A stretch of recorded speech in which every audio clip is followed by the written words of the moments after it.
Urology విభాగానికి వస్తే so ఈ WHO నివేదిక ప్రకారం అంటే చిన్న పిల్లల్లో చేసే సర్జరీలో దాదాపుగా పీడియాట్రిక్ యూరాలజీ విభాగం వాళ్ళే దాదాపుగా 40-50% సర్జరీ చేస్తారు.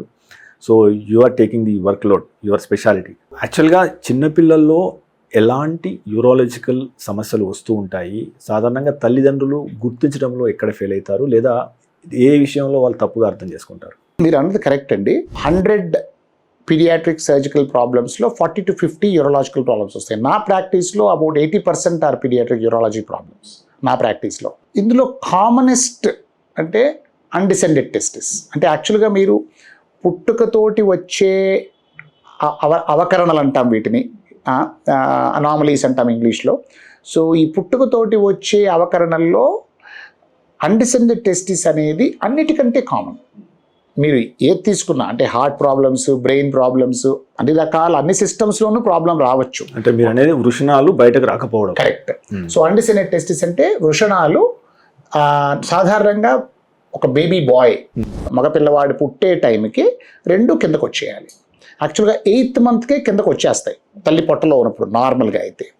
కాకపోతే ఇవి వేరియస్ కారణాల వల్ల అవి పైన ఉండిపోతాయి. ఓకే, అవి ఒకటి ఉండొచ్చు, లేదా ఒక్కొక్కసారి 10% కేసుల్లో 2 పైన ఉండిపోతాయి కిందకి జారకుండా పుట్టే టైంకి. అఫ్కోర్స్ లాజిక్గా చూస్తే ప్రీమెచ్యూర్ బేబీస్లో ఇది కామనే. వాళ్ళు ముందే పుట్టేస్తే 30 వీక్స్కు 32 వీక్స్కో పుట్టేస్తే అది కిందకి జారకపోవచ్చు. బట్ ఈవెన్ ఫుల్ టర్మ్ బేబీస్లో కూడా they are quite common. So ఇప్పుడు మీరు 100 మంది మగపిల్లల్ని తీసుకుంటే ఆల్మోస్ట్ 2 to 3%. యూరోప్లో కొన్ని దేశాల్లో ఇది ఆల్మోస్ట్ 8 to 10% ఇది యూరోప్లో కొన్ని దేశాల్లో. బట్ మన దగ్గర తీసుకుంటే 2 to 3% యావరేజ్.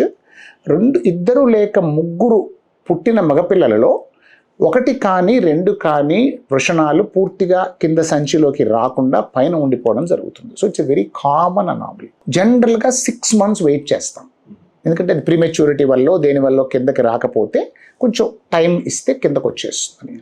ప్లస్ 6 monthsలో ఫస్ట్ 6 monthsలో బాడీలో కొన్ని హార్మోనల్ చేంజెస్ కూడా జరుగుతాయి, దానివల్ల కూడా కొంచెం జారే అవకాశం ఉంది.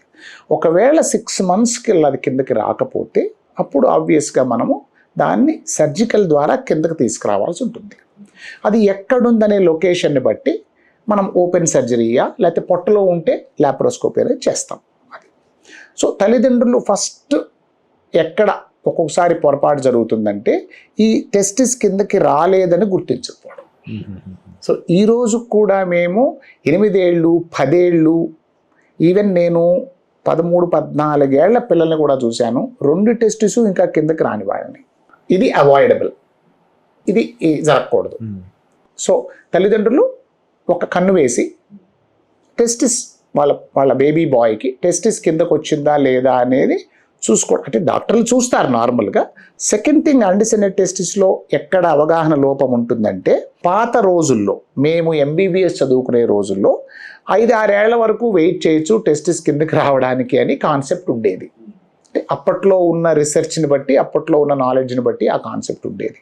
బట్ ఆ తర్వాత రీసెర్చ్ బాగా జరిగిన తర్వాత తెలిసింది ఏమిటంటే 6 నెలల కల్లా ఏ టెస్టిస్ అయితే కిందకి రాదో అది ఇంకా కిందకి రాదు.